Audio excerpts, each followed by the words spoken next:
Coach Hook make a statement?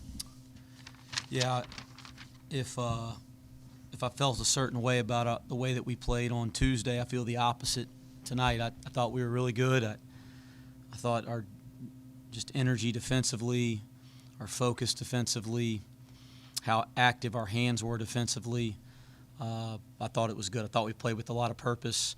We were able to do some things offensively too that we've been working on and talking about in practice. So I am pleased with that effort. Listen, we haven't arrived across any finish line, so I'm not going to celebrate, but I want to give our guys credit. I thought they played pretty well, and Presbyterian's a really good basketball club. I was blown away on tape with the job that Quentin's done and his staff has done. There's an assistant on that roster who was with me for the last 5 or 6 years at Greensboro named Tom Tankowitz, who's like family to me. So I paid attention really closely to what they're doing. And, man, that's a really, really tough job. I've been there, played a couple games there over the years. It's a really small gym. It's a tough place to recruit to.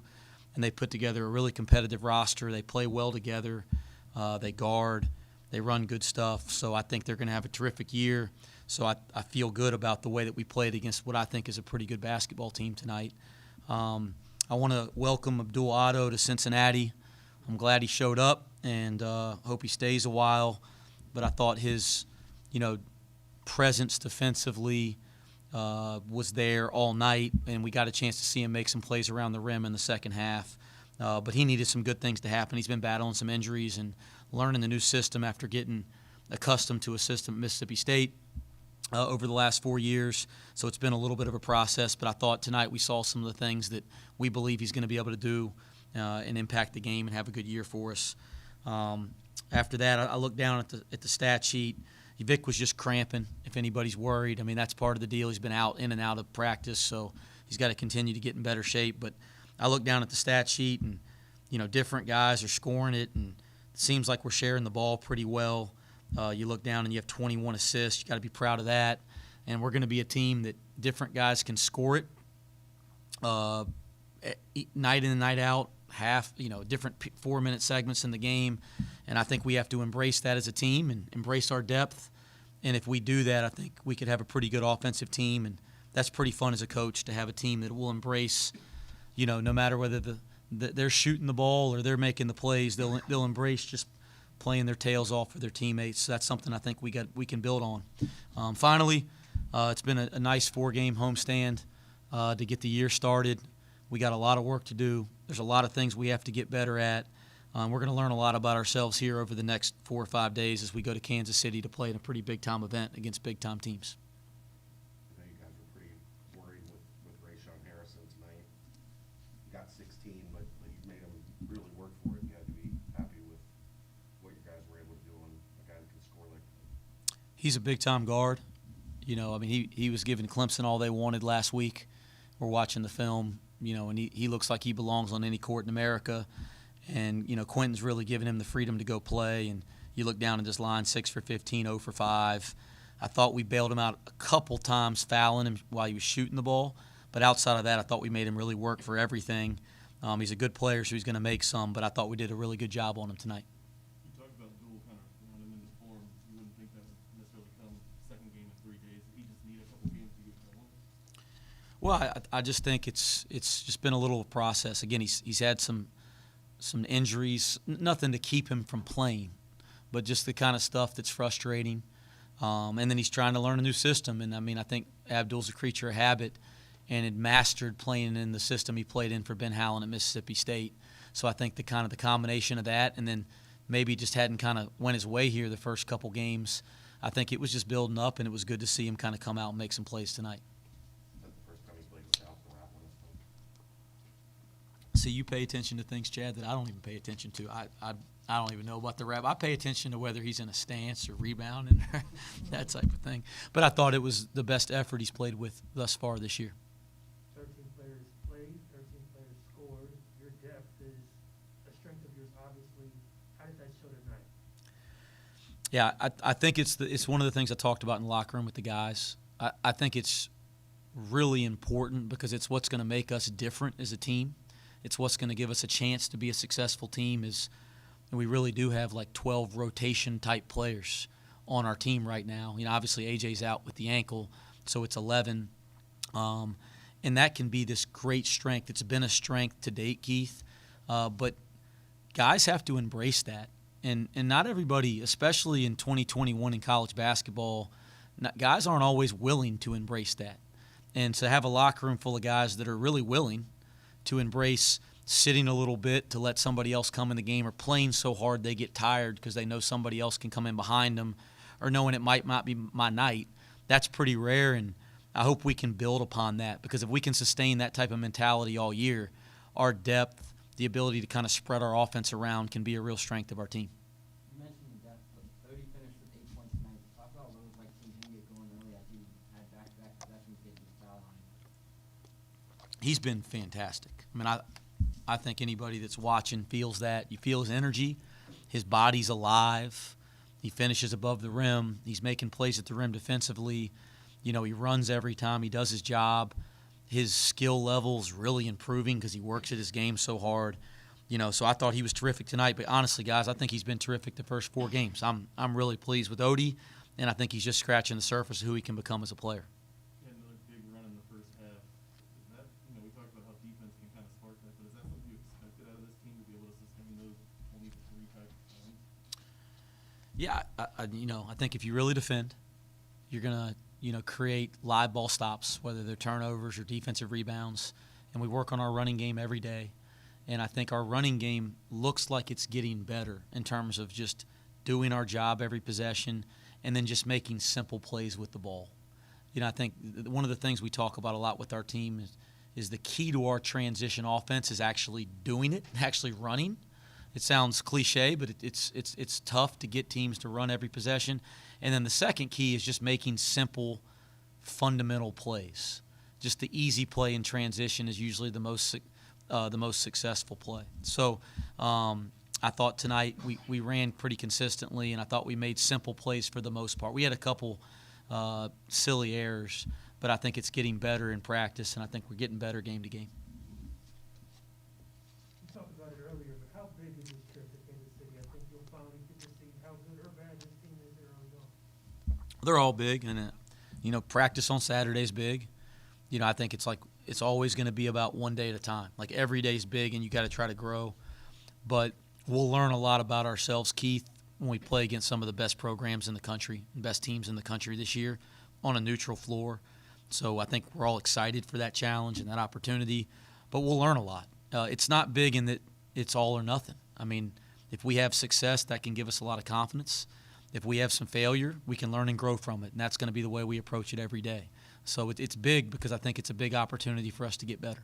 Got time for one more question if you have anything. Any update on AJ? It's just an ankle sprain, a high ankle sprain, and the medical staff says a couple weeks, AJ says a couple days, and usually it's somewhere in between. But he wants to be back as bad as anybody, so hopefully we'll have him back soon. What do you think of this outfit tonight? We like suits here at Cincinnati, so he looked good. I was impressed, and he might have looked good better than any of the coaches. I don't know if I got the bow tie thing in me, but I thought he looked pretty good. I like him better in a jersey, though. All right. Thanks, guys.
appreciate it.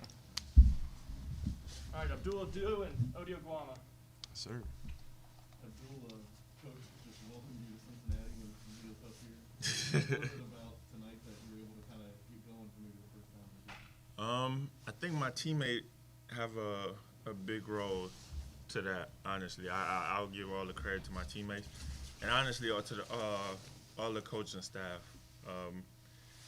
I think I was trying to adjust the first 3 games, just being out here in Cincinnati, trying to figure out how I could help the team as a whole, just playing, trying to figure out what role I should play or what can I do to help the team go. And it was hard the first 3 games, but my teammates kind of just put their arms around me. The coaching staff did the same thing as well. Shout out to Bob and Gene too. That's my guy. I always make fun of him, telling him that we the same age. It just happens that one of us is still playing and the other one is a trainer. But yeah, honestly, I just give the credit to the coaching staff and my teammates as a whole. So. Is tonight the first night without the rap on the phone? Yes, sir. Without it still bothering me, but at this point you can't complain, especially when you see dudes like Rob still coming to support the team, doing everything they can just to be there, just voicing out, trying to help. Like I said, I seen Bob had surgery, came back the same day, coming back to work. So it's like you can't really make any excuses. You just got to keep pushing through and just find a way. You always got to find a way through whatever the situation is. You think that was a factor tonight, not having that on there? Absolutely. The thumb and the wrist actually been bothering me, but I just said it's whatever. Just got to push through and just try to find a way. Well, you've been playing really well. Talk about that energy that you bring, running up and down the floor and getting on the glass. Same thing. I sort of just try and do whatever my team's needing me to do. I try and just play my role, do whatever is required, just play hard, leave it all out there every single time I touch the floor. We talked to David the other night. He really elaborated on you and him had this new role together. You guys don't take elevators anymore. Oh, yeah. Elaborate on that a little bit more. Man, simple. It's no stairs to success, man. No elevator to success. You gotta take the stairs, bro. Take the stairs at all. Do you feel like just hustle, you'll get your points every night if you're hustling down the floor, hustling for offensive boards? I just hustle. I'm not hunting anything. I just hustle, try and just bring our team energy at all times, just trying to just do whatever we need. Energy, man. I'm like a battery, bro. Rest of you guys are new to Cincinnati, first year here. Talk about your first 4 games now. Talk about what it's been like to experience the fans here at Cincinnati. Honestly, it's insane. You see the love and the support just floating around every day. This is like I went to the football game. I'm not a big football guy just because I don't know much about football, but you walk around and you go to a football game and the fans the whole game, they loud. They talking, they cheering, they supporting. The first game we played out here, and it was sold out. I'm not used to that kind of environment. Most of the time, just normally at my old school, it's maybe when I play the opposing team, but it's like they love to support. They love this team. The whole community supports and loves this team, which is something I really would say we are grateful for. We love the support, and we would encourage that they still keep showing out, still come out here and support us because we love to play in front of them. We give everything we have. We play for our team, for our teammates, our coaching staff. At the same time, we play for the community, and because of the love and the support, that gets us going a lot of times. So. Abdul, the thing that stands out about this team is the size. You, Hayden, Vic, even you, Odie. How dangerous can this team be defensively with that size? I think one thing we do a lot, even with our size, you don't really see this a lot of times on the excellent team, which I think we striving to be an excellent team. We communicate a lot. We talk. We support each other no matter what the situation is. But we have a chemistry, just the 4 of us just going. Even with JD, I don't think JD is a forward. He's more of a 3, but we all know each other. We know how everyone plays. We know where, and when everybody is on the floor. We crash the boards. We talk to each other no matter, like, at every situation. Even on the bench, we try to support each other. So I think the communication and the chemistry that we have built around just the front court is extremely big for us. So. Odie, considering you guys both came from other programs and there's a lot of new faces on this team, are you guys shocked that the chemistry has happened so quickly with this unit? I guess it's a little bit surprising, but at the same time, we've been working all summer. We've been working since the summer, and we emphasize every day just trying to get better. It's something that all the coaches are usually talking about, and it's something that we've really embraced. Odie, big road trip coming up. First game against Illinois. Are you guys looking forward to a little bit tougher test than maybe you've had so far this season? I mean, we're just going out there to play our game. I'd say just every single time we touch the court, we're just trying to play as a team, trying to play together, and just trying to play hard and trying to do whatever it takes to ultimately try and win. What has this experience been like playing at the West, learning a new team, learning a new city? Yeah, it's been interesting. I say it's been a huge adjustment because as you know, coming from North Carolina all the way up here in Ohio. Even the weather's starting to, get to me a little bit, but it's just a huge change and adjustment. But we've all been embracing it, all just stuck together, like Duel says, just been sticking together the whole time, and just always just having each other's backs, and it's made it a lot easier to adjust. You still finding time in season to get to Island Gardens? I do. I have to. That's a routine now. I have to go there every Friday because of the oxtails. Anything else? Those are expensive now. They are. She charged like $25 now. They be sold out. Yeah, but people still go for them, so she's doing something right. Anything else? Thanks, guys. Yep. Thank you. Thank you, guys. You're saying about the same age as you. That's a joke on you, not on me.